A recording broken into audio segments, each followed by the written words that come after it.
ఈరోజు honourable supreme court SC ST చట్టం అన్నది ఇక క్రిస్టియన్స్కి ముస్లింలకి వర్తించదని చెప్తూ ఈ తీర్పులో సారాంశం ఏంటి అంటే ఇకపైన క్రిస్టియన్ మతంలో ఉన్నవారికి వేరే కులస్తుల వాళ్ళు దాడి చేస్తే ఎస్సీ ఎస్టీ కేసు పెట్టడానికి వీళ్ళకి ఎటువంటి రైట్స్ లేవని సుప్రీంకోర్టు యొక్క సారాంశము.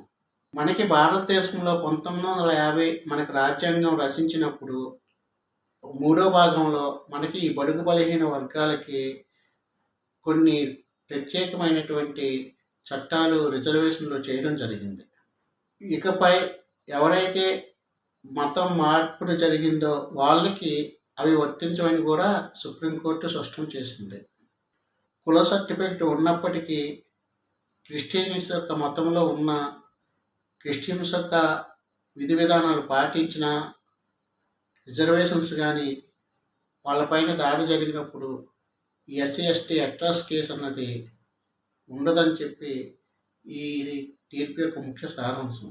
సుప్రీంకోర్టు తీర్పు ఇవ్వడానికి కొంచెం లోతుకి వెళ్తే ఈ తీర్పు అన్నది మన ఆంధ్రప్రదేశ్ని బేస్ చేసుకునే చెప్పడం జరిగింది.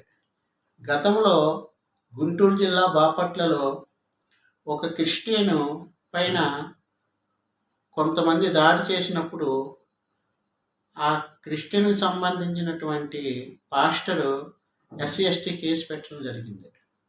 అప్పుడు వేరే కులస్తులైనటువంటి వాళ్ళు ఇతని క్రిస్టియను, ఇతనికి మా పైన ఎస్సీ ఎస్టీ కేసు పెట్టడానికి ఇతనికి ఎటువంటి రైట్స్ లేవని చెప్పి హైకోర్టుని ఆశ్రయించడం జరిగింది.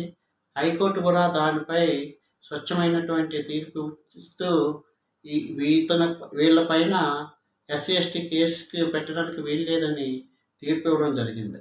ఆ తర్వాత ఎవరైతే ఈ పాస్టర్ ఉన్నారో ఆ తీర్పుని సవాల్ చేస్తూ సుప్రీంకోర్టులో కేసు వేయడం జరిగింది.